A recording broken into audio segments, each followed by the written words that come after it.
Tobacco is not just a public health issue, it's a social justice issue. And what most people don't know is that there were many times I was indulging in tobacco while doing tobacco cessation work. I don't know when I started. You know what I'm saying? Next thing you know it, I'm hitting a Newport and you got some Henny and we wilding out. They make it sound like gold, and then when you get in there, that's when you see the same stuff that they putting in these cigarettes. Hey, welcome back, y'all. This is our Harmony Health Heal Out Loud podcast series. And this time, y'all know me, it's Mama Bay. You know who it is. And we are dedicating the next 2 episodes to our work in the community. Harmony Health is part of a larger mission, and Mama Bay is actually the chair of that mission. It's called Clearing the Smoke, Mecklenburg Tobacco Free Coalition. And we are here to talk about it because tobacco is not just a public health issue, it's a social justice issue. And so we are moving forward. We're talking about some things. And if you all know, Harmony Health talks about changing it. If you hear anything, I say change your damn narrative. And we're going to talk about how we reauthor our own stories and the power of that. So this episode is called Shame is a Smokescreen. And what does that mean? Well, if we're talking about tobacco, we're talking about stories, and we're talking about moving out of shame. If you've been in a therapeutic space, or you may or may not know, shame and guilt are not the same. They may feel the same in the body. They show up in the body the same way, but shame keeps you stuck. Shame is what drives you to focus on, I'm a good person, I'm a bad person, it's my worth. Versus guilt is transformational. When you feel a way, you want to transform that experience. You want to make change. When you're in shame, you stay stuck. You avoid, you hide, you blame, you get angry, and then you have the anger, blame, shame cycle. So in this episode, we're going to talk about how that story becomes a tool of liberation when you free yourself from your stories. And so we have some folk here. I'm going to let them, they're going to take about a minute to introduce themselves, who they are, a little bit about it. It's not big because we want to have some dialogue. And we want you to think about your story. As you walk through this journey with us on this episode, think about your story and what story you may want to tell that is freeing for you. And it's freeing to help collectively impact your community in a different way. All right. So we want to think about how stories can teach, inspire, motivate, and create collective power. So I have a few people here, and just to give up, I'm going to have Brother Jamal introduce himself, but I met him and we worked together in a community. He's going to tell you a little bit more about himself, and he is also now on the coalition of Clearing the Smoke, Mecklenburg Tobacco Free Coalition here in Mecklenburg County, y'all, so make sure y'all give him some love. Here we have Sister Pavi and Brother Jerry. They attended event that I did out in Wake County on the harms of tobacco and menthol. And it was to talk to the community about those harms, about the harms of Black and brown people, or how they target our people, helping the community in that area to understand this is not just a tobacco issue. This is a social justice issue. So, Brother Jamal, tell us a little bit about yourself.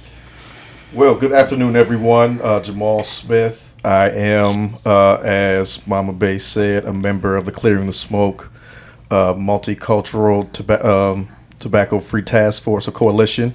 I am the public policy chair, actually, of the coalition, so honored to be a part of this work, as well as the policy and advocacy specialist for the Foundation for Health, Leadership, and Innovation. So all things public policy is my angle, is my focus, and that is what I believe will help us to make some transformational changes for our community. Mm-hmm. One of the steps that's going to be necessary in order for us to really address tobacco. But I think this portion, when we have conversations about storytelling, is always necessary, because then that's some of the things that drive how public policy work. So I sure. And so, Sister Pavi, I'm a firm believer of the experts in this work aren't those of us that are on the academic side, but as a lived experience. And I'm going to share a little bit more later about my lived experience in the harms of tobacco. And you showed up as a community member to see my lecture, not my lecture, but my keynote at this program down in your county. So tell a little bit about yourself and what drew you to the event. Okay. So, hey, everybody.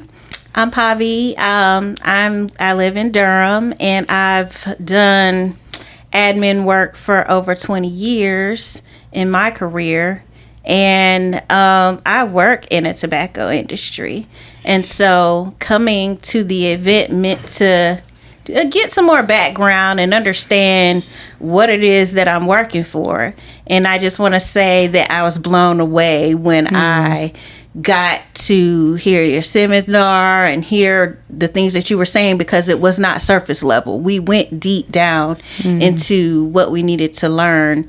And so from there, I wanted to speak up and share my story about my experience working for a tobacco industry. Wow. And we didn't know that at all. So y'all, I want you to pay attention to the story, because that was not known at the time I met, and she shared her story later.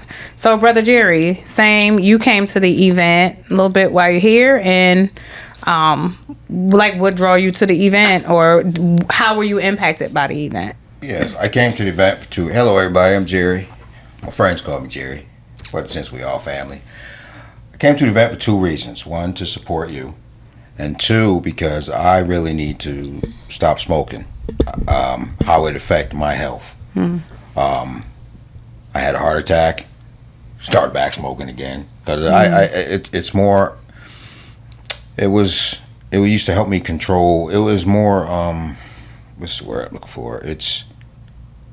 It helped me get my emotions under control. It's chemical. It fulfilled the need of that chemical imbalance. And I tried Chantix before, but it used to give me crazy dreams. And I know you do a lot of holistic stuff, so that's why I came. And I learned so much, and how deep it went, and how we being targeted.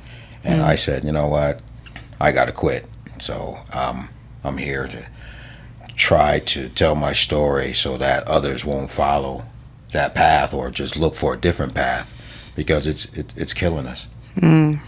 Absolutely. I think that's the biggest narrative. So we all have these interpersonal narratives. We have these stories.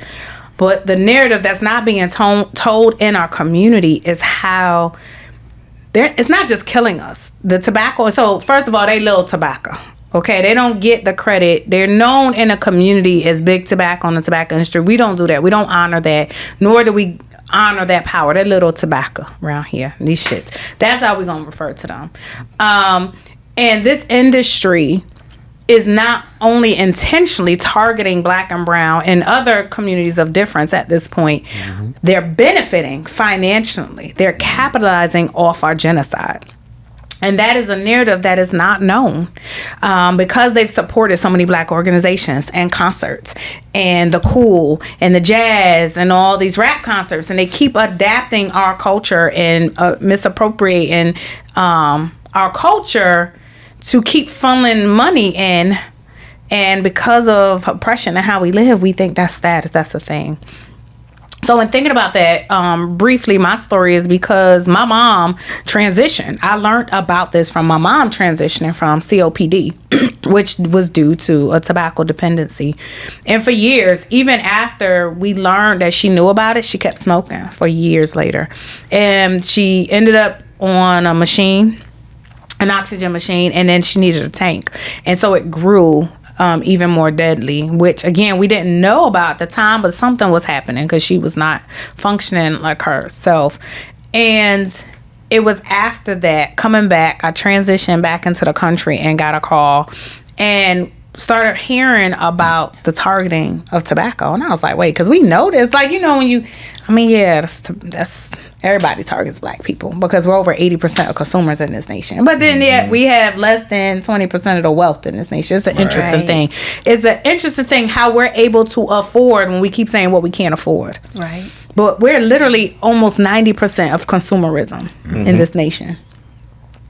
But yet are less than $17 on the dollar, like when we're making in equitable, and that's news, that's evidence. We know it, but it's a thing we still buy, and because I like it, and it's do you like it or is it status and all the things, right? And then thinking about how much, so in our society there was a settlement because there was a whistleblower, and the nation found out that the tobacco industry was intentionally targeting by creating a mentholated product, which they knew killed black and brown people because of our melanin. They had researchers discovered this, and they were doing this in their business program, in their business meetings. Like, look, we don't smoke this shit. We just reserve it for the poor, the educated, and the black. Like, there's so much of this, and then it got discovered. So now you can research those docs, y'all. And that's the other part. The community don't know this stuff, right? They don't know they have access to these things because they get what they're told, the narrative that the media paints. And so here we are doing this work, and I get a lot of backlash from our own people because our people don't know. And it was intentional. Yeah. The tobacco industry intentionally created this divide among us. One of the ways, and that's going to be a whole nother episode, is they funnel money into the tobacco industry so black and brown people can open cigar lounges. Sure. So when those of us are trying to advocate and teach, it's like, oh, but you're trying to take money out the pockets of black people. Well, they intentionally funded those. There's money in there. That's why it's easier to get that money to open up black cigar lounges and hookah shops now. They're being very strategic because they're finding new ways in the e-cigarettes and the vaping and the flavors, which again, it's a whole nother episode. So my story was learning about, wow, I'm angry and I'm hurt about my mom's usage and trying to help her get off of these stickers. But we call them cancer sticks in our community, right? And so thinking about this growing up, and when I went through when I was with the 5%ers and when I was with the Nations, and then I became into just traditional spiritual, like we always talked about these harms in our community. But there's still this disconnect about the harms in our community. I did a training, and I showed this film, and there was so many brothers and sisters in the room who showed up, and they had tears and some deep emotions about it because what they learned, they didn't learn. I think the connection was, wait a minute, I went to college because my parents worked on a tobacco plantation. Like, this funded where I am today. I'm able to screen, and I work for a hospital serving cancer families and patients. She said, and I realized the benefit of that was because my family, I grew up on a tobacco farms. Like, this benefited my education. So there was some serious, I think, sitting with that emotional connection. Like, I benefited from this. And so there's something to that, right? So that shows up in shame or guilt. And for her, she was acknowledging the guilt in the room while she started working in the cancer work because she realized the harms. She still had this thing tucked, hidden, because she only shared it at this event. She says, the first time I'm sharing this out loud. She said, I've heard this so much, but Mama Bay, now this is hitting me different with you sharing some of this other pieces. And so I find that in these different places and spaces I go, someone will come up to me later and share a story that I'm like, shit. I was at a conference out in Chicago in CTOH, and I was presenting, and you know, it depends. People are not always comfortable. And there was a white woman who was coming by. And sometimes they don't want to hear the racism stuff. And there's one woman, she stopped me and said, I didn't want to hear another presenter today. I said, so you're right. Okay. She was saying, because my boyfriend, and her boyfriend was the phone and her texts and all the spam texts. And she started telling me her story. I said, I know that's right. Because this is really like, how many people going to tell you about I said, but what's your story? She said, well, child, she was old. She had to be in her 80s. She said, listen, I grew up where my daddy we knew that it was so bad, his cigarette butts would be all over until that one time. My mama, because my mama would keep taking the ashtray, and he would nail them into the table so we couldn't move them. And he got so angry that we kept trying to remove it, and he became way more aggressive with it. She said, growing up, she said, I didn't think about it was that bad, so now I do this work. She said, but I ain't got the energy to be listening. I said, well, you just asked me about my presentation. She said, you know what? Because of the story. She said, can I give you a hug? I said, yes, ma'am. Because then I shared what she said, why, and I was telling her my story, how I got into this work. Instead of trying to focus on the science of it, I told my story. And by then, she listened to the whole presentation, was talking about, she didn't even know about the racism and the menthol. She said, I just remember that nasty smell and that nasty behavior from my father. That's what I remember. Right? It's the stories. And so we're here today. Each of you, after this event, had talked to me about a story. And I was like, wait, what? I didn't know. And I was blown away by your stories. And we forget the power of stories. So I wanted to dedicate this time today to our community who have these stories. And you all showed up. So who want to tell their story? I could start. So it's I was a little bit like, wait, what? Yeah, I know this caught you off guard. So I think mine really is probably like in between the shame and the guilt a little bit. Because I've been working public policy work now for over 15 years, right? And tobacco cessation was a part of that, has been a part of that work. And what most people don't know is that there were many times I was indulging in tobacco while doing tobacco cessation work. Wow. Oh, wow. That's powerful. See what I'm saying? Right. And a commitment, right? So why I'm saying it's so powerful for you today and for me is because that's part of it. We have to be clean, like, right? You can't. Yeah, it's like do I can't carry this around and just make it seem as if I have been living, well, I ain't gonna say living, but I've been away from tobacco while advocating for policies that support tobacco cessation. Wow. While doing Black and Miles. Wow. You know, like that is something that I had to be honest with. But a lot of it is because of, you know, what you mentioned in terms of like coping mechanisms, right? In our community, that's the main thing that we fall back on is, you know, the smoking. And vices. And vices, period, any right? kind of vices, right? Because I would be interested in a study that shows what does the percentage of people in middle and upper class Black communities look like in terms of tobacco ingestion versus lower class, right? Because we know that there are stressors in the lower class Black communities. And we know that's what they target. Right? Lower Because if you class, notice, lower income. any advertising for tobacco has been all menthol products, right? But it's Benson and Hedges, right? Newports, Cools. You know, those are the main our three. Community. Those are the main three you saw in our community. So it was ensuring that there was this product that existed. And while I'm in this work, while we got our foot on your neck, I got my foot on my neck. I'm gonna provide the solution. Yeah. That's some deviant. That's how y'all say diabolic That's shit diabolic, right there. That's diabolical shit right there, right?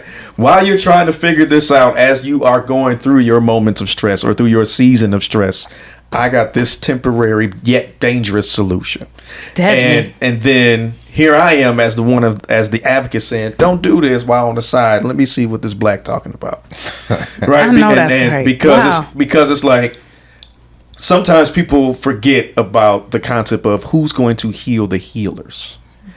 Which is there's people who are doing this work who are fighting against, you know, for tobacco cessation, yet they still have their struggles too.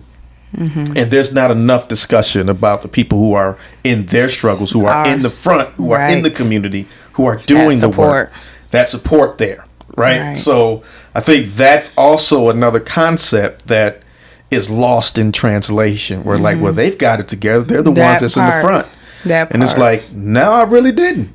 Right? I was struggling. I had to go get it. Right? I was struggling, you know, what was going on with my marriage. I was struggling. What's going on? My marriage is fine now. Just want to say that. Look. Mama, we got you. We got you. Okay. I was struggling with my marriage. I was struggling. My son was struggling. You know, thankfully he just graduated high school. But there were so many things that was happening. My father was sick. My mother was having her health complications. So it was so much that was coming at one time, right? And growing up, I watched my parents smoke, and I vowed to never do that. Me too. That's the even more diabolical Why part. the shame kicks in. I vowed not to do it. So to this day, I can't even tell you how I started. Wow. I don't even remember how I started. All I knew is that one day I was at the store and I'm buying Blacks. Wow. Even though I was adamant about not doing it, right? So just the fact that even being on this, the Tobacco Free Coalition, right? And there's been stressful moments there. If we're going to be transparent, I have indulged while even on this coalition. And it's like, you have to be honest with yourself. I'm not going to sit here and expect somebody to do something I'm unwilling to do. That's right. And that's not the authenticity or the transparency or the reality that we want to really express. And also, we want to be truthful with people and knowing, so they'll know you're not alone in this. That part. Like, we're not doing it just because we want to tell you that they're dangerous and deadly. That's why the stories matter. Collective stories. This is a collective journey. It's not just you, right? It's people who are in the middle of the work who are struggling with the very thing they're advocating against. That part. So that's why I'm here. Yeah, but it got deep because I didn't know. And you called me, you was like, sis, this is something I want you to know. Mm-hmm. You want to share that? Okay, not that part. I'm not sharing it. That's your story. You know what? Honestly, there was so much that we discussed that day. Honestly, I can't even remember. Okay. You said, I want to share this with you because I'm debating if I want to share it with anyone else, but I want to share it with you because you don't know this. I was impacted. I don't remember if you said something I did or something I said, and you was like, I was impacted by that. So I made, because you didn't share you didn't change the narrative. You gave the narrative of what was, but you didn't share that you made a decision. And you started recovering. Are we talking about the hookah portion? No, I didn't know about that. I mean, listen. That's been it, but okay. Well, you said something that happened with an experience with me. You said, and so I told my wife, that's it. We changing this. Oh, you even tell the victory. You went from victim, like, come on. I know. It was more so. I've been so concerned about the health implications of all of this. And but also just the imagery to ensure that what I'm doing, especially working alongside Mama Bay on this work, is like I'm not bringing anything in question to them either. Because somebody could just be looking like, yeah, but I saw him at a hookah bar, but he's on this coalition for tobacco free. Explain how that works, right? And it was like what I didn't want is to bring any controversy to this coalition, right? And it was the fact that she's always made me feel as if I could just be able to say whatever I wanted to say or what I needed to say, because for a long time you just kept that, I kept that suppressed, and. There are things that you're doing in secret, but it was like the shame, the conversation of being ashamed or being guilty removes the concept of humanity, because I'm a human being. I make mistakes like anybody else, right? And that's what it really was for me. Long story short, it was like I got to stop doing this. I can't. I told my wife I can't keep doing this anymore, and like this is not and it was also impacting my marriage. Like my wife doesn't like it. I know she doesn't, and she had no problem saying it. She's from New York too. So Albany, New York. Yeah, she told you. She told me straight up. Like it was no sugarcoating the word. I don't like that shit. I know that's right. Right. So it's more so of like I can't keep doing this. I can't keep living this life as if all is well, and I'm still having my own struggles and using that as a coping mechanism when there's so many other vices I can use. Yeah, for me it was powerful because it was I can't be a hypocrite, and I want to reflect this because we were talking about authenticity and what happens so there's this thing that when we show up authentic, when we are those that walk in who we are, then we get blackballed. Yep. People attempt to silence you. Even those closest to you, they start to sabotage. Because see, that wasn't really my mission. I just wanted this, whether it's for a job or because it is fun, just the different pieces, right?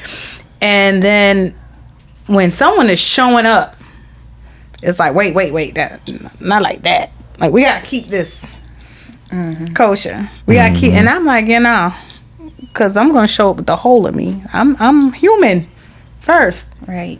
And I'm going to own my shit so that I can face it and heal it. And so we was talking a lot about that. And that's when I said, all right, well, bro, you ready to share? You said, nah. I said, I'm going to honor that. I said, just remember, it's a powerful story.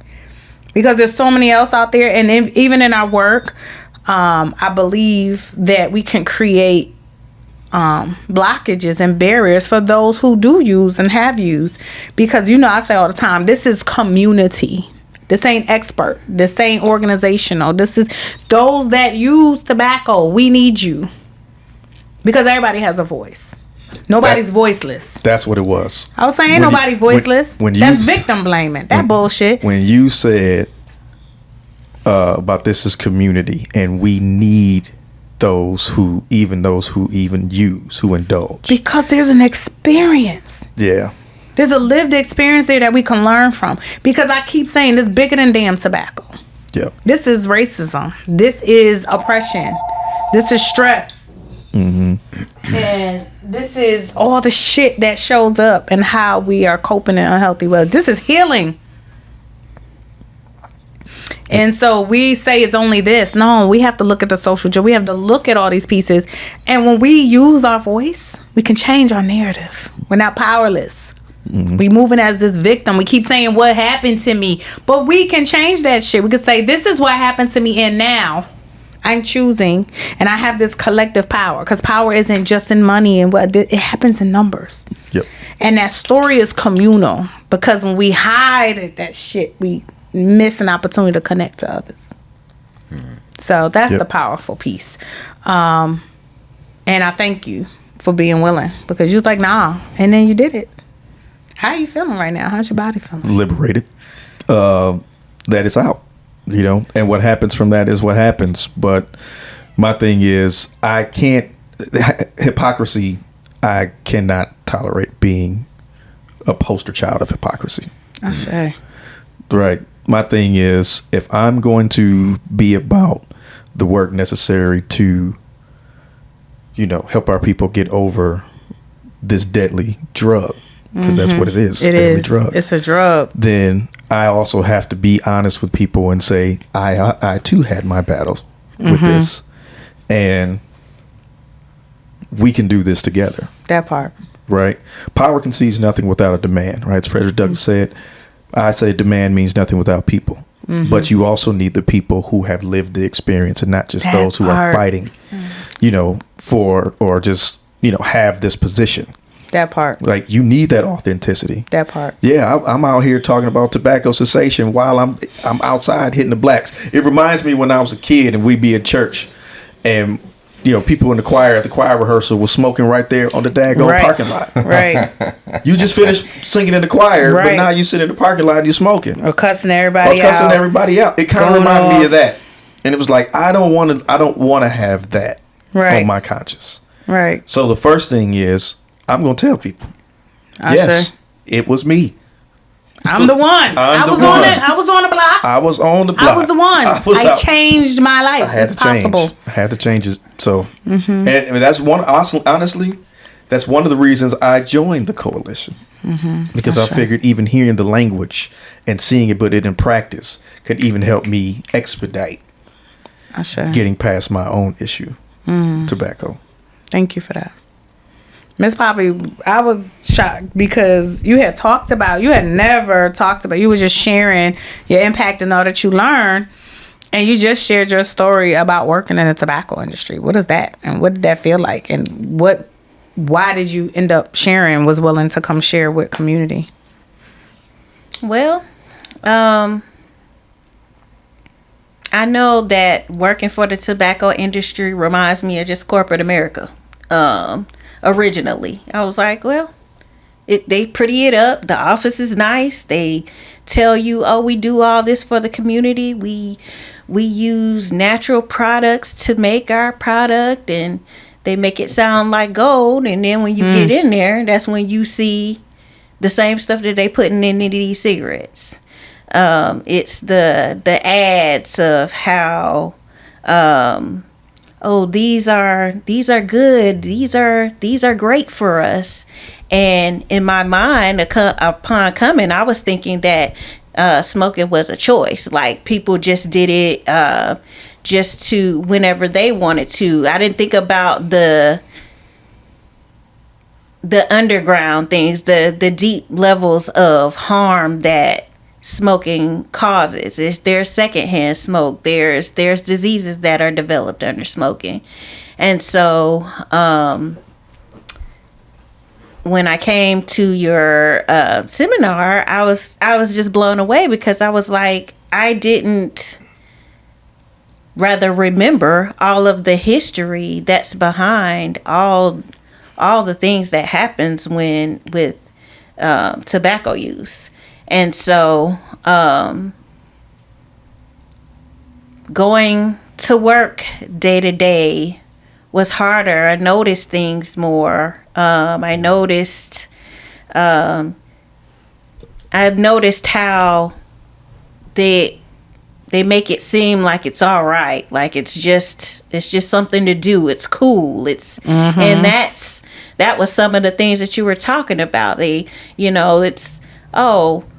This is towards the Black community. This is what we use when we listen to music. This is what we do to chill. And it's like, no, we don't. Not all of us. What are you talking about? That's not. I didn't like the image that came up. I was like, that's not for real.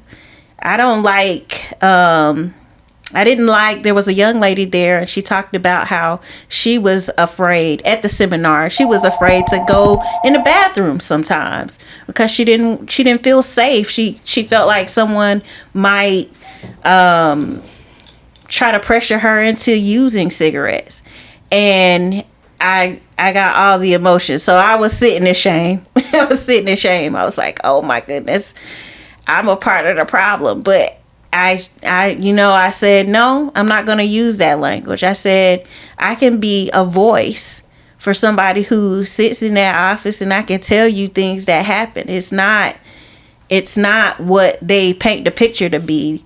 They'll say, oh yeah, we volunteer, we help the community, but you're causing harm to the community. That's the least that you could do. So I decided that I wanted to come to the podcast because I was like, I'm here. I can be a voice, and I can be someone who speaks up and tell you what it's like to be there. And it's manipulation. It's smoke and mirrors. They tell you one thing, but it's a whole nother different thing. Mm. And it's not. And if we're going to do something about it, then it needs all of us. Every one of us. Mm-hmm. So I think it's very important to be here, and I thank you for allowing me to be here in this space. Well, you chose. Yes, ma'am. I don't. Again, like when I'm listening to him, you didn't share the part that you're choosing to leave the job. Like we share this, but we don't share this. We can reauthor our narratives, because that's the powerless. We think we just stuck. Mm-hmm. All right, this is our job, and you're choosing to leave that job. You chose to stop smoking, so that's where we get stuck. That thinking because we made this one choice, we can't choose again. Right. Mm-hmm. That we can't create this new way for ourselves. So. Yeah, and I'm choosing to leave because I don't want to be a part of the harm. I don't want to be a part of something that I don't believe in, and I've been there long enough where I have gathered all the information I need to know to do something about it. And so I'm ready to go.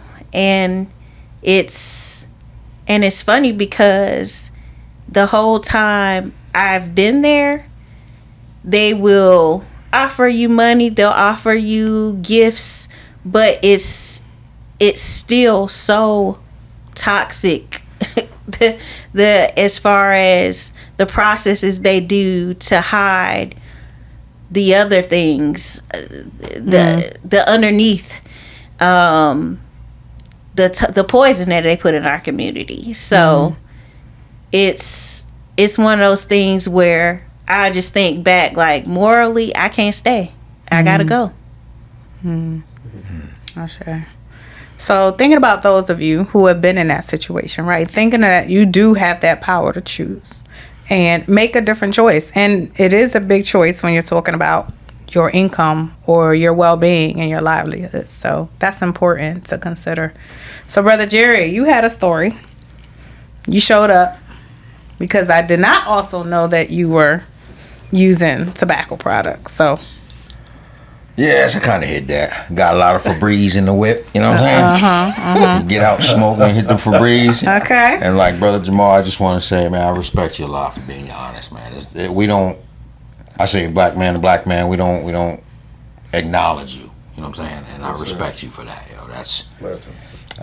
I have a lot of respect for you for admitting that. And I also hid smoke. You know what I'm saying? And when I was a kid, used to write little notes to my grandmother.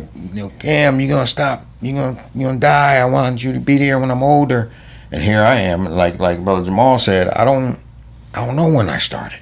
You know what I'm saying? Next thing you know it, I'm hitting a Newport and you got some Henny and we wilding out, right? And then it became a chemical dependency. And then it's like, oh, I don't have money for a whole pack of cigarettes, but in the little hood stores, they sell you loosies, right? And it's like, yo, but then you go on a different part of town. Don't check your ID. They don't have all that, right? And then I work in the hospital system most of my life, you know what I'm saying? And my thing was, like, yo, they weak. That's why they get in there, you know what I mean? They got the little hole in the throat, you know what I'm saying? And they, you know what I'm saying, beatboxing through the talk while they talking. But then it's like, no. Then you start seeing commercials. It's like, yo, they used to have the white people on the beach. Right.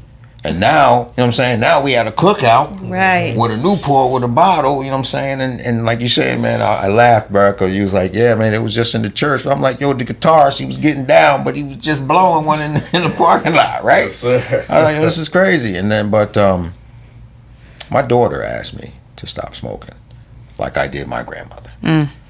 And when I came to where you spoke at, and then and then the history lesson you gave on it just moved me. And I was like, then I started going through my life, and it's like, this is not right.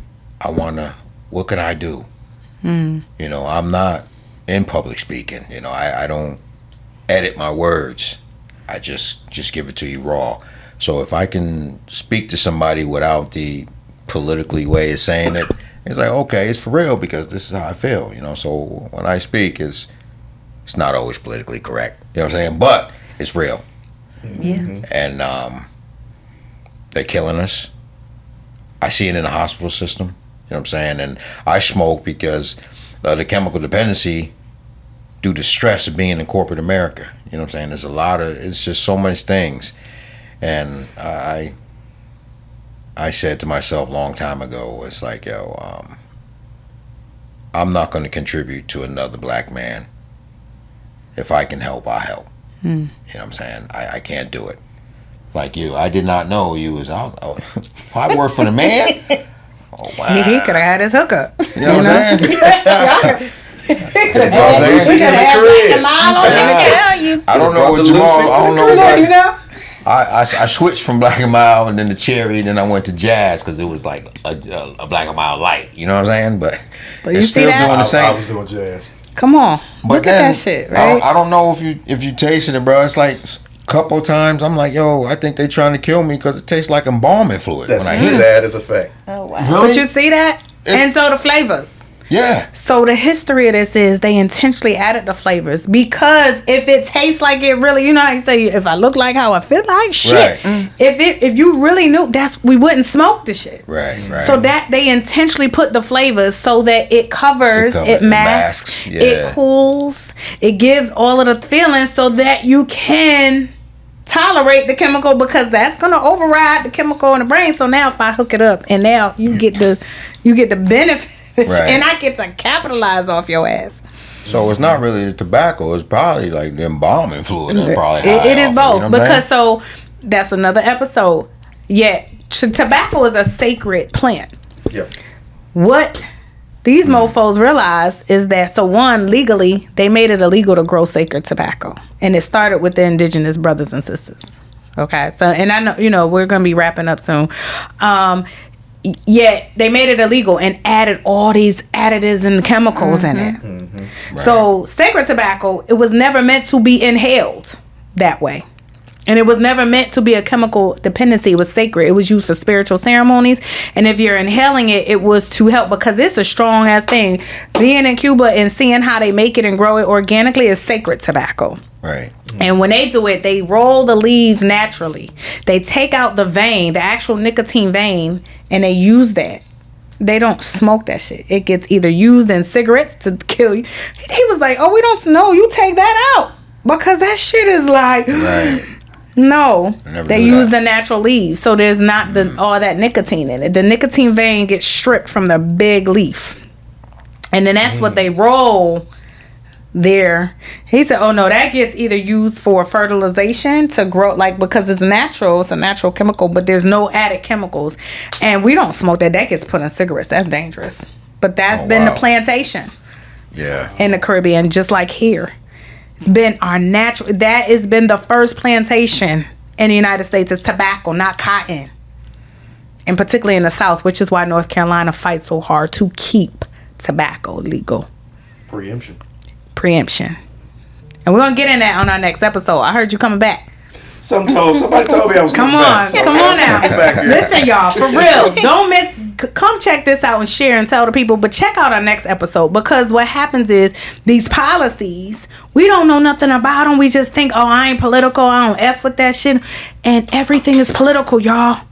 Everything is political. And I just had this awareness, y'all know. If you don't know, I'm finishing my PhD, and realizing how much access to information we have is a privilege inside the academy. It's behind paid walls. Our community can't afford this. This information y'all got was a free event, but this is the information they're talking in the academy. They're doing this in other places where you don't have access to this information. Right? It's in wealthy communities. California and other places that have money, they banned menthol cigarettes. They're doing it because they don't want it in their community. Right. They're getting the education differently than we are getting it. And so when we are bringing this, those of us who have a response, so please y'all make sure y'all check out the next episode, because we're gonna have some dope ass people that's gonna talk about what this looks like way high up here and why it's intentional not to communicate in a language that you understand. And then those of us that are translators that know how to move in between, and we're in the mountain, we're like, I'm grassroots and I don't like that shit. Y'all know, if y'all know me, y'all know I don't like all that high tower shit. However, but there are those of us who know how to translate. He's also community engagement. We know how to tell the people, and that's when we get silence and sabotage and blackball. So our job is to keep going. Is to have voices in a community. That's why we in our coalition work, we want y'all. If y'all out there and you use tobacco, bring your asses up in there. Your voice matters. Right. We're not doing that victim blaming shit. Bring the Febreze. Everybody has a voice. He said, bring the Febreze if you need to. Okay? We'll bring it for you. We'll bring it. We got you. Nah, this ain't no us against them. Because your lived experience matters more. You have a voice. You're not voiceless. Don't let them victim blame that shit. They're not listening to your voice. And that's why there's those of us who can amplify that shit. We got the bullhorns. We got the microphones. We got them. We're going to drop the mics. We're going to pick them back up. Mic check 1 2. Bring your asses in here and use your voice. Join these coalitions. Join these spaces. Join, because you matter. You have more impacts, because you may not know how to write to your congressman, but you're asking how to show up at a town hall meeting, but you got to know about it. And that's the issue. We don't give that stuff out. We're putting it in emails and stuff. I was like, you emailed the community. What, the community got an email? Is there like a general email to the community? When you said we emailed the community, get in the community. Talk to people. Listen to these stories when you go places. Don't just set up a conference and you just stay on this side of the room and that, and you're not talking to people. Learning people's stories. And then say, hey, you have an opportunity. Right? Some people have the privilege. They drove in from 2-3 hours. Not everybody have that opportunity. How ways we can do this? We got technology now. We have other opportunities. Tell your story. Record them. Write them down. Send them to people. Get permission to be able to tell, not that you speak for them, but hey, this is their story. Don't try to claim this story. Because it was the same with me. So many people thought, oh, I didn't know that. I didn't know you lived on the streets. I didn't know this happened to you when you was a child, and getting jumped and having all this violence experience, and you changed your life around. Yeah, That story is important because there's other, when I say little black girls from the hood who I didn't know that little black girl from the hood could. Now I do. And my story is for the rest of them.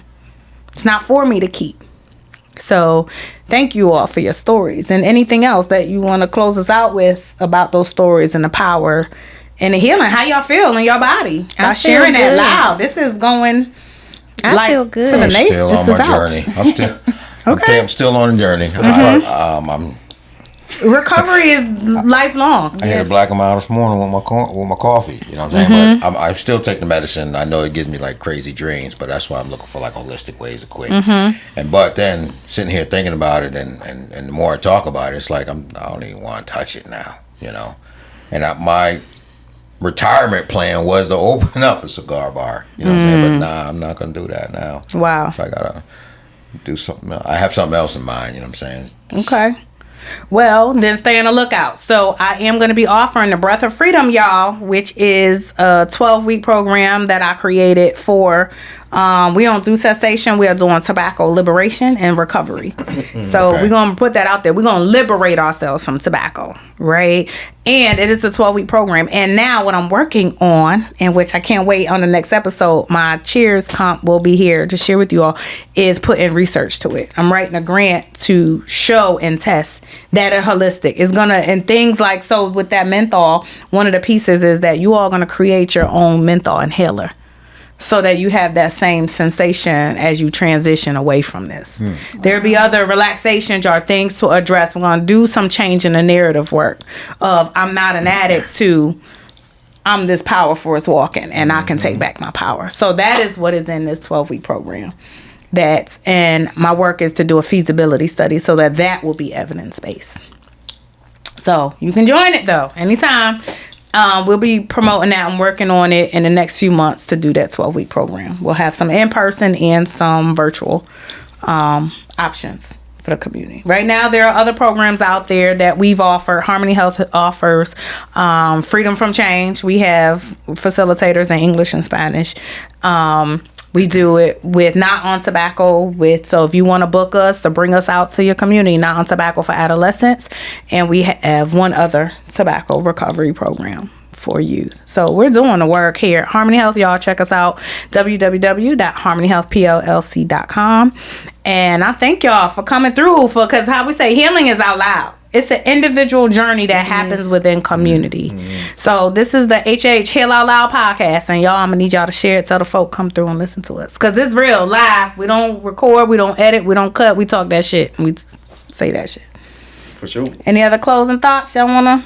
I just want to say thank you, because I think we had a conversation where you were just saying you can open the door and you can make these choices to be better. And for me, when I first went to the seminar, I had shame. I cried. I was like, oh no, we gonna turn this around. You know how they go in our communities and they tell our stories. I'm right in the middle, and I can come out and I can tell you what's going on, and I can help. I can be a vessel. So, and then you do that fortification work because they come for you. Yeah, that's why I stay in the work. Yeah, because they come for you. Yeah. So my name is out there, and they definitely be looking for me. So, well, I thank you all for joining us.